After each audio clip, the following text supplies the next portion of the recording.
জয় শ্রী হরি শ্রী বিষ্ণু নারায়ণ। আজকের বিষয় খুব সুন্দর, গুরুত্বপূর্ণ বিষয়।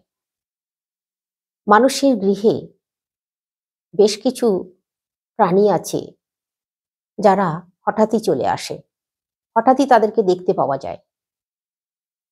এই প্রাণীদের দেখা অত্যন্ত শুভ। এই শুভ প্রাণীদের কথা আমি আপনাদেরকে বলছি। সঙ্গে থাকুন প্রথম থেকে শেষ পর্যন্ত। আশা করছি আপনারা ভীষণভাবে উপকৃত হবেন। তার সঙ্গে বলে দেব আরেকটি বিশেষ গুরুত্বপূর্ণ বিষয়, যেটা সংসারের প্রতি মানুষজন ভুল করে ফেলে হামেশাই। সেই জিনিসের কথাও বলে দিচ্ছি। তো প্রথমে আমি আপনাদেরকে সেই জিনিসের কথা বলে দিই। দেখুন, প্রথমে আমি আপনাদেরকে বলবো ঝাঁটার কথা। ঝাঁটা হচ্ছে গৃহের সব থেকে নিত্য প্রয়োজনীয় একটা জিনিস এবং মা লক্ষ্মীর দ্রব্য। আর এই মা লক্ষ্মীর জিনিস, এই ঝাঁটা দিয়ে আমরা ঘর পরিষ্কার করি, পরিচ্ছন্ন করি, সমস্ত কিছু আমাদের ঘর বাইরে সমস্ত কিছু ঝাঁটা দিয়ে পরিষ্কার করি। আর কিছু ভুল করে ফেলি তার সঙ্গে, তাই আমাদের গৃহ ছেড়ে মা লক্ষ্মী চিরতরে বিদায় নেয়। সেই গৃহে কোনোদিনও দারিদ্রতা ঘোচে না, সবসময় আর্থিক কষ্ট লেগেই থাকে। কিরকম বলে দিচ্ছি আপনাদেরকে। ঝাঁটা 3 রকমের হয়। প্লাস্টিক ঝাঁটা, ঘাসের যে ফুল, সেই ফুল থেকে একটা ঝাঁটা হয়, সেটাকে ফুল ঝাড়ু বলা হয়, প্লাস্টিক ঝাঁটা হয়। আর নারকেল ঝাঁটা হয়। সব থেকে শুভ হচ্ছে এই ঘাসের যে ফুল, সেই ঝাঁটা সব থেকে শুভ বাড়ির ঘর ঝাঁট দেওয়ার জন্য। আশপাশ বাইরে ঝাঁট দেওয়ার জন্য নারকেল ঝাঁটা সব থেকে ভালো, কিন্তু প্লাস্টিক ঝাঁটা বর্জনীয়। প্লাস্টিক ঝাঁটা ভীষণ অশুভ। এবার আপনাদেরকে বলি, ঝাঁটা দেওয়ার বিশেষ সময়, সন্ধ্যার সময় কোনোদিনও ঝাঁটা দিতে নেই। সকালবেলা সূর্য ওঠার পর ঝাঁট দিতে হয়। যদিও বা প্রয়োজন হয় সন্ধ্যার সময় ঝাঁট দেবার, ঝাঁটা কিন্তু দেবেন না, মুছে নেবেন, কিন্তু ঝাঁটা দেবেন না। বা খুব প্রয়োজন হয়েছে ঝাঁটা দেবার, তাহলে সেই জঞ্জালগুলো একধারে জড়ো করে রেখে দিন। সন্ধ্যার সময় কোনোদিনও ঘরের বাইরে জঞ্জালগুলো ফেলবেন না। এটা কিন্তু ভীষণভাবে মনে রাখতে হবে। ঘরের জঞ্জালগুলো সন্ধ্যার পর, অন্ধকার নেমে যাওয়ার পর, সেইগুলো বাড়ির বাইরে ফেলবেন না, একধারে জড়ো করে রেখে দিন, পরের দিন ফেলবেন। ঝাঁটা কেনা যেদিন সেদিন যায় না। যেমন সোমবার, শুক্রবার, বৃহস্পতিবার, এই দিনগুলোই ভুলেও ঝাঁটা কিনবেন না। শনিবার, মঙ্গলবার, রবিবার ঝাঁটা কিনতে পারেন। ঝাঁটা খারাপ হয়ে গেলে, ভেঙে গেলে, ক্ষয়ে গেলে, পুরনো হয়ে গেলে সেই ঝাঁটাগুলো ফেলে দেওয়ারও একটা নিয়ম আছে। যেদিন সেদিন ফেলতে নেই, শনিবার ফেলবেন। শনিবার ফেলা অত্যন্ত শুভ। ঝাঁটা রাখার একটা নিয়ম আছে। ঝাঁটা আপনারা রাত্রিবেলায় যদি সদর দরজার সামনে ঝাঁটা শুইয়ে রেখে দেন, তাহলে কিন্তু গৃহের অনেক রকম দোষ ত্রুটি কেটে যায়। কিন্তু দিনের বেলায় ভুলেও ঝাঁটাকে সদর দরজার সামনে রেখে দেবেন না, একটু আড়ালে লুকিয়ে রাখার চেষ্টা করবেন। ঝাঁটার এই বিশেষ জিনিসগুলো অবশ্যই কিন্তু মাথায় রাখা উচিত। ঝাঁটা সবসময় ঝাঁট দেবার পর ধুয়ে পরিষ্কার করে রাখতে হয়, বা মুছে ভালো করে। যেমন ফুল ঝাড়ু সবসময় ধোয়া যায় না, তাকে একটু মুছে ভালো করে, পরিষ্কার করে কাগজ দিয়ে মুছে ভালো করে রাখুন। নারকেল ঝাঁটা প্রতিদিন ধুয়ে দেবেন। বাইরে ঝাঁট দেবার পর, আশপাশ বাড়ির ঝাঁটা দেবার পর অবশ্যই নারকেল ঝাঁটাকে খুব ভালো করে ধুয়ে তারপর রাখুন। ঝাঁটাকে সবসময় শুইয়ে রাখবেন, দাঁড় করিয়ে রাখবেন না। এতে করে গৃহের মধ্যে চরম দারিদ্রতা নেমে আসে, গৃহে অমঙ্গল দেখা দেয়। ঝাঁটা কোনোদিনও রোদে রাখবেন না। রোদে যত ঝাঁটা জ্বলবে, গৃহ তত জ্বলবে, জানবেন।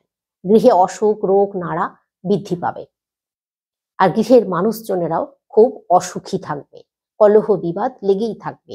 ঝাঁটাকে কখনো আগুনে পোড়াবেন না, ঝাঁটাকে কখনো রোদে জ্বালাবেন না। এগুলো কিন্তু একটু মনে রাখবেন। এবার আমি আপনাদেরকে বলি পশুদের কথা, যেগুলো বলছিলাম। পশু পাখি মানে প্রাণীদের কথা। প্রথম প্রাণীটা হচ্ছে পেঁচা। পেঁচা অত্যন্ত শুভ একটি প্রাণী। পেঁচা হচ্ছে মা লক্ষ্মীর বাহন। মা লক্ষ্মীর অত্যন্ত প্রিয় এই পাখি, তাই মা লক্ষ্মী এই পাখির পিঠে চেপে ভ্রমণ করেন, এই পাখির পিঠে চেপে মানুষের গৃহে প্রবেশ করেন। তাই মা লক্ষ্মীর এই পেঁচা যদি আপনাদের গৃহে এসে যায়, দেখেন, তাহলে জানবেন অত্যন্ত শুভ। আপনার গৃহে লক্ষ্মী লাভ হবেই হবে। আপনার গৃহ থেকে দারিদ্রতা চিরদিনের জন্য বিদায় নিচ্ছে, জানবেন। এই পেঁচাকে দেখা অত্যন্ত শুভ। যদি আপনারা দিনের বেলাতেও পেঁচা দেখেন বা রাত্রিবেলাতেও দেখেন, দুটোই শুভ। দিনের বেলায় যদি পেঁচা আপনার গৃহে এসে যায়, তাড়াবেন না, মারবেন না ভুলেও। ও নিজে নিজেই দেখবেন উড়ে যাবে। দিনের বেলায় পেঁচারা দেখতে পায় না, কিন্তু ওদের একটু ওড়ার অসুবিধা হয়। যদি সম্ভব হয় সহযোগিতা করুন পেঁচাটাকে একটু আড়াল করার বা কোনো গাছে তুলে দেবার, এটা আপনারা করতে পারেন। তবে পেঁচা দেখা খুবই দুর্লভ ব্যাপার, তবু যদি আপনার ভাগ্যে থাকে আপনি অবশ্যই দেখবেন। এবার দ্বিতীয় প্রাণীটা হচ্ছে প্রজাপতি, রঙিন প্রজাপতি, হলুদ বা সোনালী প্রজাপতি।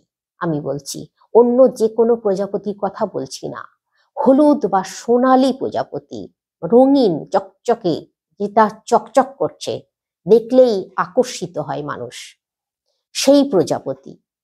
এও কিন্তু দুর্লভ, তবে আপনার ভাগ্যে থাকলে আপনি নিশ্চয়ই দেখবেন। এই প্রজাপতির আনাগোনা যদি আপনার বাড়ির আশেপাশে মানে হামেশাই হয়, আপনি দেখতে পান, প্রায়ই এই প্রজাপতি দেখছেন আপনার আশেপাশে ঘুরছে, আপনার সামনে এসে যাচ্ছে, আপনি দেখছেন, এটাও কিন্তু অত্যন্ত শুভ। আপনার গৃহে যদি কোনো ভালো সিদ্ধান্ত নিচ্ছেন, আপনারা নিতে পারেন, বা কারোর বিবাহ হবে, বিবাহের সিদ্ধান্তও নিতে পারেন। আর খুব শীঘ্র দেখবেন কোনো বিবাহযোগ্য পুত্র কন্যা থাকলে হয়েও যাবে।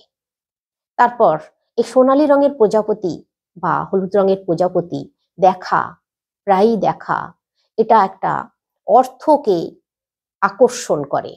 আপনার গৃহে আর্থিক উন্নতি হবেই হবে, সৌভাগ্য আসবে, ভীষণভাবে সৌভাগ্য ধরা দেবে আপনাকে, দেখবেন, আমার কথা মিলিয়ে নেবেন। এরপর তৃতীয় যে প্রাণীটার কথা বলবো, সেই প্রাণীটা হচ্ছে টিকটিকি। টিকটিকি কম বেশি সবার ঘরেই থাকে। এখানে আমি আপনাদেরকে একটা বিশেষ কথা বলি, বিশেষ জিনিস বলি। লেজ কাটা টিকটিকি, অনেকে লেজ কাটা টিকটিকি দেখলে ভয় পেয়ে যায়, ভাবে দুর্ভাগ্য চলে আসছে বা কোনো ক্ষতির সম্ভাবনা আছে, মনের মধ্যে একটা ছ্যাঁত করে ওঠে যে লেজ কাটা, লেজ কাটা। কিন্তু না, এই লেজ কাটা টিকটিকি দেখা অত্যন্ত শুভ, অত্যন্ত শুভ। লেজ কাটা টিকটিকি দেখলেন মানে জানবেন আপনার পড়ে থাকা কাজ সম্পন্ন হয়ে যাবে শীঘ্রই। আপনি ব্যবসায় উন্নতি করবেন, আপনি চাকরিতে পদোন্নতি করবেন, দেখবেন, আমার কথা মিলিয়ে নেবেন।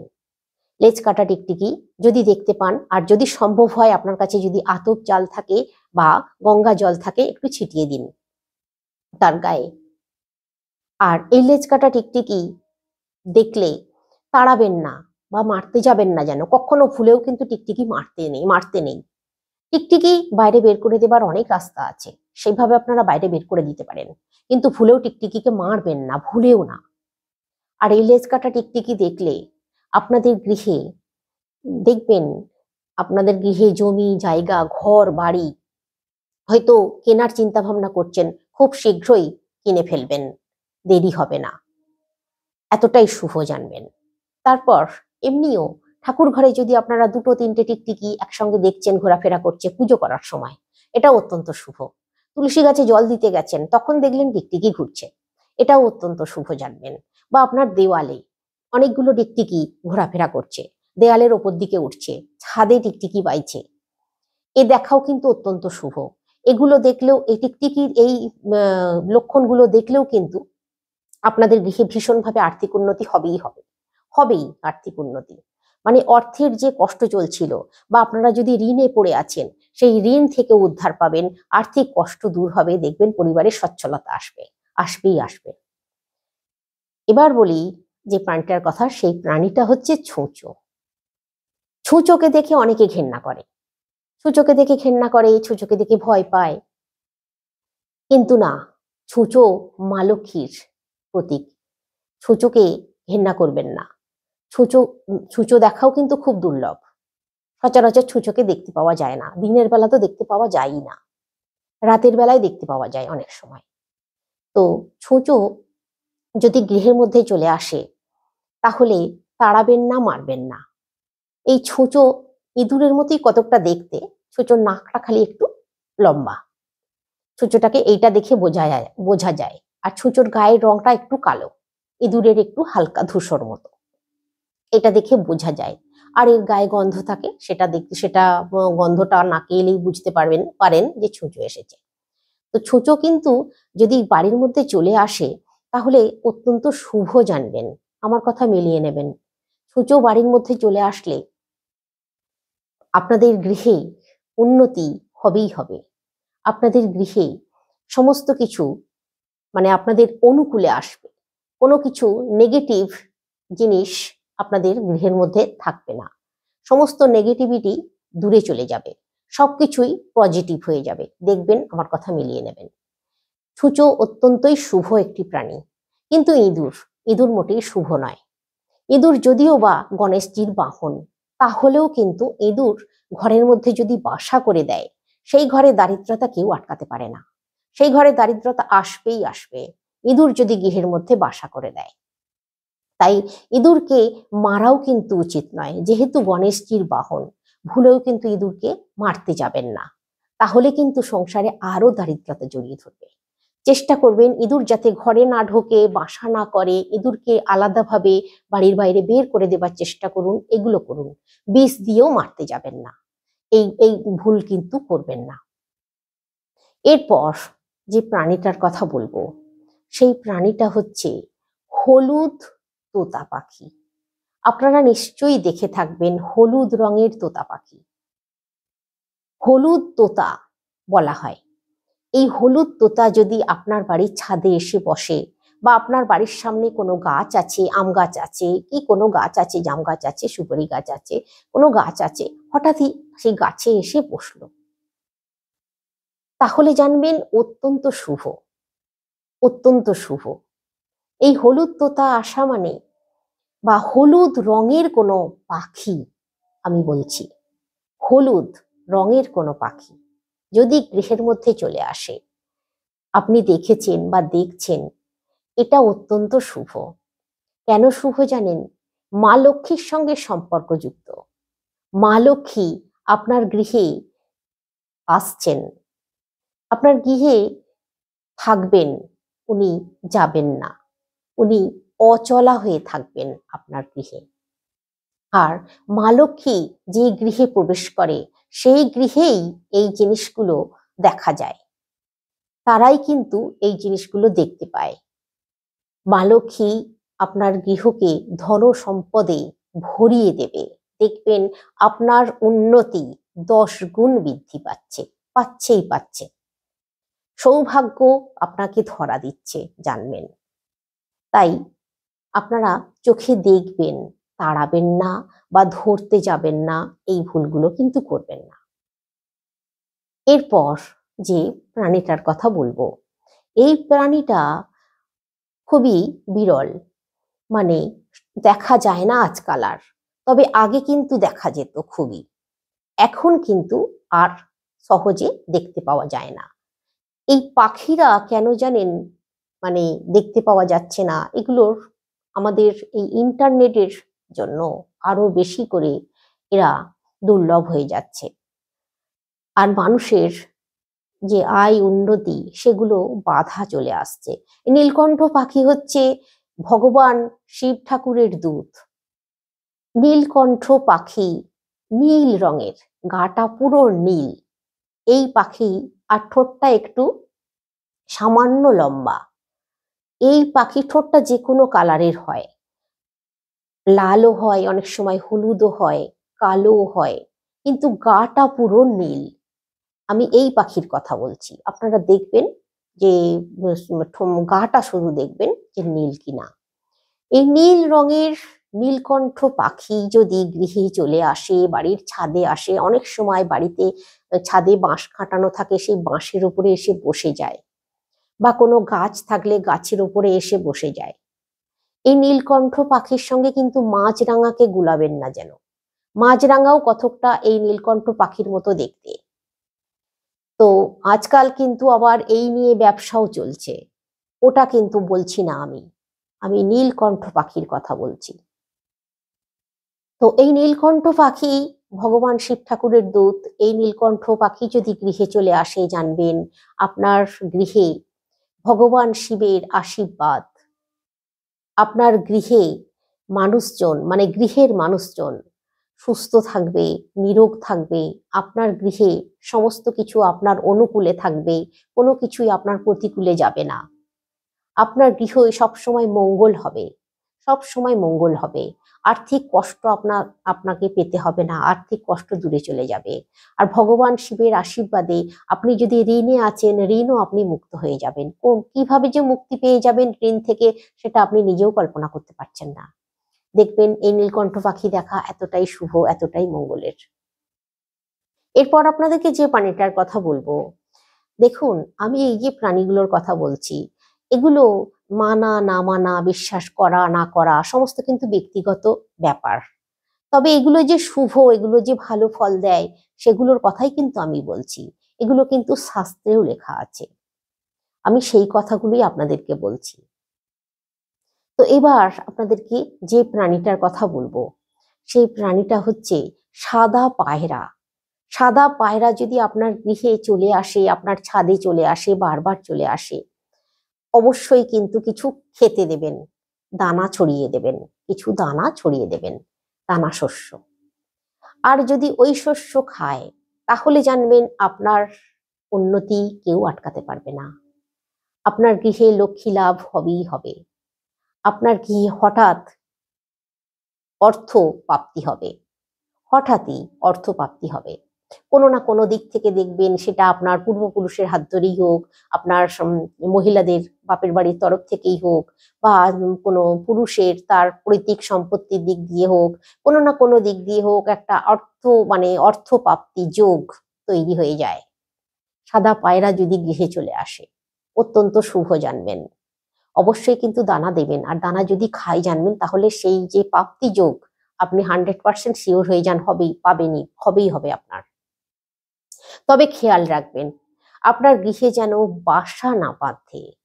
পায়রা বাসা বাঁধা কিন্তু মোটেই শুভ জিনিস নয়।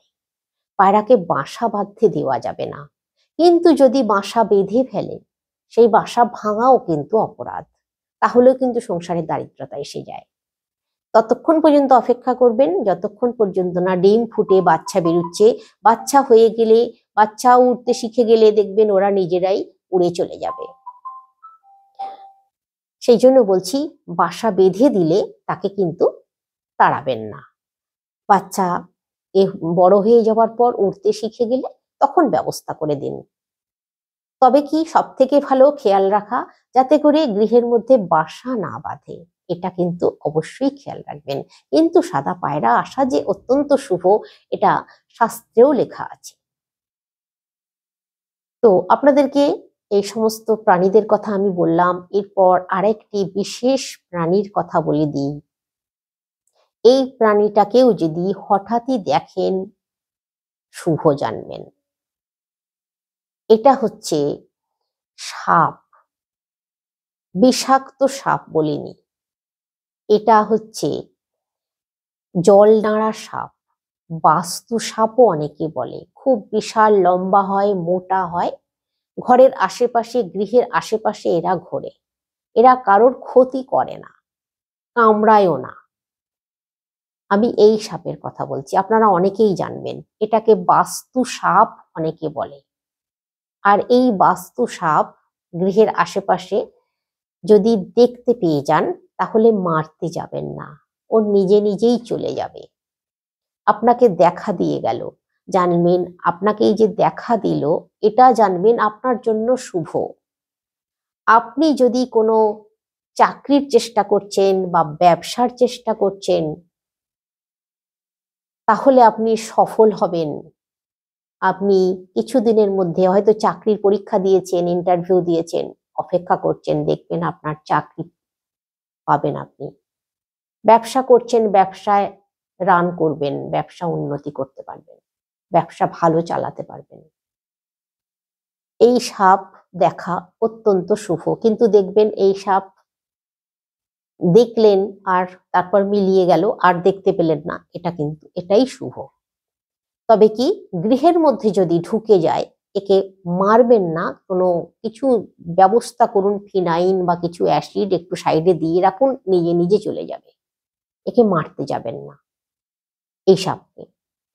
আমি আপনাদেরকে বলে দিলাম, আপনারা হয়তো অনেকে অনেকভাবে কমেন্ট করতে পারেন আমাকে, তো নিশ্চয়ই করুন। আপনাদের যদি মনে কোনো প্রশ্ন থাকে আপনারা আমাকে কমেন্ট করতেই পারেন, আমি প্রশ্নের নিশ্চয়ই উত্তর দেবো। কিন্তু এই সাপ যে দেখা শুভ, এই বাস্তু সাপ দেখা শুভ, এটা শাস্ত্রে কিন্তু বর্ণিত আছে। আর সচরাচর সবসময় কিন্তু আবার এই সাপ দেখা দেয় না। যখন দেখবেন আপনার বিশেষ উন্নতির যোগ আছে, সেই সময়ই আপনি এই সাপকে দেখতে পাবেন। আপনি সম্পূর্ণ নিশ্চিন্ত হয়ে যান যে আপনার উন্নতি যোগ আছেই আছে, আপনার উন্নতি, বড় ধরনের উন্নতি হচ্ছেই আপনার। আমি এতটাই বললাম, এতটা জোর দিয়ে বললাম, আপনারা মিলিয়ে নেবেন। আসছি আজকে। সকলে সুস্থ থাকুন, ভালো থাকুন।